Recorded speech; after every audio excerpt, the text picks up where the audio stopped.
All right, so good day, everybody. For our topic this meeting, our discussion will fall under Chapter 10, Careers in the Tourism Industry. This will be the second to the last topic for our macro perspectives in the tourism industry. Okay, so let's begin. So first is let's read the learning objectives. At the end of the lesson, you will be able to know the different career path in the tourism sector. You will also know the job requirements to be part of the sector. So I know that all of you aim to become one professional in our industry. That's why you took or you are taking BS Tourism Management. So let's proceed. And sorry, lastly, you will also know the possible careers under the tourism and hospitality industry. So, sectors in the tourism and hospitality industry. So, ano-ano nga ba yung bumubuo or nakapaloob na iba't ibang sector under tourism and hospitality industry? First is accommodation. So, under accommodation, as discussed previously on our lessons, when we say accommodation, this is a place or a location where the guest or the tourists are resting while they are traveling or after their travel. Okay, so accommodation, under accommodation, we have hotels, motels, Airbnbs, resorts, um, bed and breakfast, so on and so forth. So next is we also have transportation sector. So transportation sector, as discussed on our previous lesson, is one of the big uh, part of the tourism and hospitality industry. So under transportation sector, we have airline, cruise lines, other is trains, cab, so on and so forth. So anything or any mode of transportation that we are using when we are traveling will fall under this category. Next is entertainment sector. So when we say entertainment sector, this falls under some of the different kind of entertainment sectors are bars, casinos, like that. Next is MICE. So when we say MICE, it is an acronym for meetings, incentives, conventions or conference, and exhibitions. So you will be having your MICE or your events management class in your upper year. So when we say MICE, it is another term for event management. The different types and kinds of event will fall under the MICE industry. Next is the tourism industry itself. So under tourism industry or tourism sector, you can be part of the travel and tour operator, travel agency, tour guides, so on and so forth, like that. And lastly, the F&B sector or the food and beverage sector, wherein the restaurants, the coffee shops, the fine dinings are all part of the food and beverage sector. So again, these are the sectors in the tourism and hospitality industry. Now, all right. So next is let's discuss what are the basic requirements in applying in the hotel and tourism industry. So what are the qualifications or what are the things that you need to take in consideration if you want to work in the industry? So let's begin. First is education. So when you are applying or when you want to become part of the tourism or the hotel and tourism industry, so education is a must. So nowadays, bachelor's degree is required, especially when you want to work in high-end facilities or when you want to work with different positions requiring educational background. So, the minimum requirements is a bachelor degree. So, mostly, ang kinukuha nila when you want to become part of the hotel and tourism industry is Bachelor of Science in Travel and Tourism Management or the Bachelor of Science in Hospitality, International Hospitality Management. Or it depends on the program that you will get because there are different programs under the hotel and tourism industry. So, educational background is a must.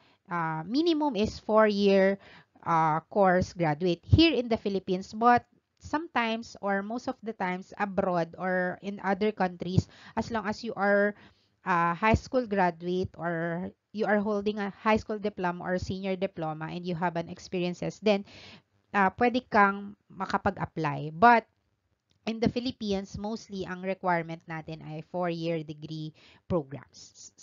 Since kapag 4-year degree programs ka, mas malaki din or mayroon ka ding edge over your other competitor na same na nag-a-apply on the same position. And when you be a 4-year grad program, so you have a higher chance to be promoted to a higher position as well. Next is training and certification. When we say training and certifications, these are certification, for example, the NC2, mga food and beverage training and certifications, events management, ano pa, tour guiding, so on and so forth. So training and certifications is a must. That's why the university or the different schools offering this program are also offering trainings and certifications for their respective students so that their students will become armored and have a higher chance of getting the job since they are being armed with different or various trainings and certifications. That's why yung mga pinapagawa sa inyong mga online trainings, mga pinapakuwang certificate, or mga binibigay na tasks is very crucial because you will use this when you enter the industry or once you are graduate or once you graduate, you can use this as one of your credentials. Next is interpersonal skills. So this is very important and it's a must when you want to work in the hotel and tourism industry. When we say interpersonal skills, your ability to talk with people, to connect with people, to engage with them, because the tourism and hospitality industry is a customer-centric industry, meaning we are focused with our customer. That's why we know how to empathize with them, how to connect with them, how to build rapport, so on and so forth. So, people skills is a must as well. Okay? So, dun yan sa interpersonal skills. Because we want to serve exceptional service to our guests in exchange of the amount that they are paying to the products and services that we are offering to them. Next is pleasing personality. Hindi naman pag sinabing pleasing personality ay kailangan mukha kang artista or kamukha ka ni Ann Curtis. Okay? Or for example ni Angelina Jolie. So when we say pleasing personality, you are projecting yourself with confidence. You are neat looking, professional looking. You are following the standards of the industry. If nakaband yung buhok, edi maayos yung pagkakaban niya. Pleasing personality is when you stand in front of the crowd, you can attract their attention or you can attract their eyes when you every time that you are standing. So also pleasing personality is when you smile, you are very approachable, you are very lively, friendly. That's how pleasing personality works. So hindi naman siya kailangan na mukha kang diyosa or artista ka para nakapasok ka in the industry. Okay? Next is experience. So experience is a must, especially for those people or aspirants for a higher position. Or for example, you would like to work in an airline as a cabin crew or in a cruise line as a server or under housekeeping. So experience is a must. So mostly yung mga agency ng mga sa cruise line, they require at least 1 year or 2 years experience sa hotel or sa restaurant so that you will be qualified for the application. For the flight attendant naman or cabin crew, sometimes or most of the times, people who are aspiring to become a flight attendant are enrolling to cabin crew training or the different agencies so that they have an overview and experience on what are the possible um, scenario in the real working environment as a cabin crew. So, experience is a must. But don't expect na naman yung mga employers na naghahanap ng experience fresh grad ka. Meaning, ang magiging experience mo is yung naging work mo or naging trabaho mo during your on-the-job training. That's why your on-the-job training is very important as well because it will back you up when you graduate. So that's why tip of advice when you want to work in the industry, you have to make sure that ginagalingan mo na on your on-the-job training because there's a possibility that the employer or the organization where you belong during your on-the-job training may or might observe you. Okay? So, dapat nag-exert na rin tayo ng effort and ginagalingan na rin natin. Okay? So, these are the basic requirements in applying in the hotel and tourism industry. This is an overview class because please remember that each and every organization in the hotel and tourism industry are different from one another. For example, Hotel A, ito yung mga qualifications niya versus Hotel B, ito. Airline 1, ito yung qualifications niya. Airline 2, ito yung qualifications niya. So, we cannot compare the qualifications of one another because they have different standards that they are following. So, ang mag-a-adjust or magfa-follow is kayo as the applicants. Okay? That's why if you want to apply, you better check their standard qualifications or basic requirements every time they are posting. Okay? So, any questions? Clarifications? Violent reactions? Are you guys following? All right. Okay, so let's proceed.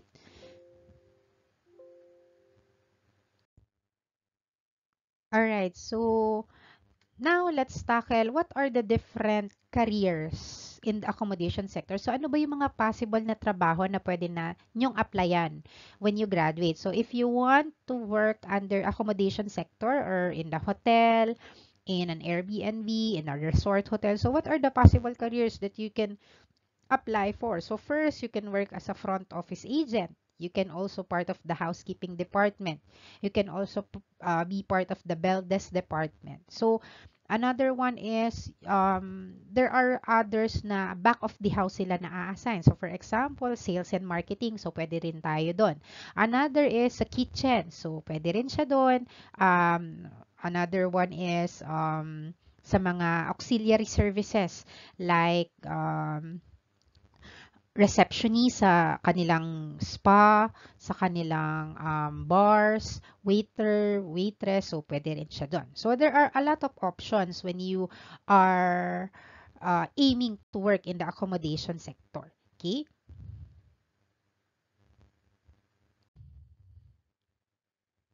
Next is careers in the tourism sector. So ano ba ang yung mga pwede nating yung pasukan when you work when you want to work in the tourism sector? So first is you can work as a travel agent, a tour operator, tour guide, um, tour manager, tour conductor. You can also build your own travel agency or you can also create your own tour packages. So yan, pwede yan. Tour guiding is also one of the careers in the tourism sector. Actually, there are a lot of careers in the tourism sectors that you might explore in the future. But those are some of the careers that you may want to consider. Next is career in the transportation sector. So first is in the airline industry, you can become a cabin crew, a head cabin crew, a purser, a passenger service agent. Pilot can be, but you will need to get additional program or you will need to enroll in the flying school. So yun, mostly. Another one is pwede rin yung mga coach driver. Actually, in the Philippines, hindi siya masyadong nagagamit. But in another part of the world, so yung mga coach driver, so pwede rin siya. There are also sa cruise line, so there are a lot of careers that or options in the transportation sector, especially in the cruise line sectors, cruise line sides. So cruise line, you can also become a front office para kasi siyang floating hotel. So the positions that you can apply sa hotel by land, meron din siyang options na sa cruise line naman siya. So ganun siya. Next is careers in the entertainment sector. So, mostly ito yung mga casino. So, mostly in casinos, makikita mo doon yung mga guest services agent or guest services officer. And also, ito yung mga ball pit agent or yung mga cage services receptionist. So, like that. So, those are some of the careers in the entertainment sector. Next is career in the food and beverage sector. So you can be a chef, a sous chef, head waiter, waitress, under cashiers, manager, so on and so forth. So there are a lot of options as well when you would like to work under the F&B sector.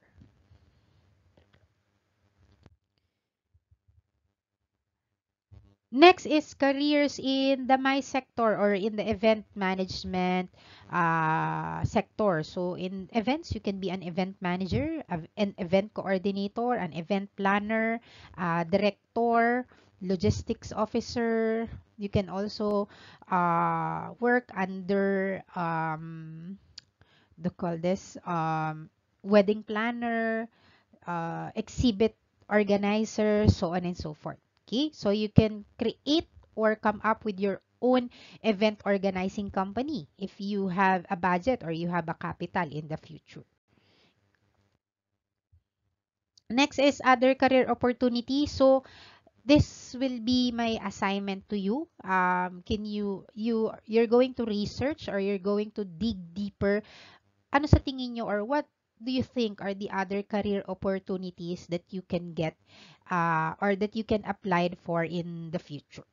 Okay, so that's the end of our discussion. Thank you very much for listening. If you have questions, clarifications, or violent reactions, just reach out to me for any questions and I'll answer you right away. So thank you very much, class, and I'll see you on our next discussion.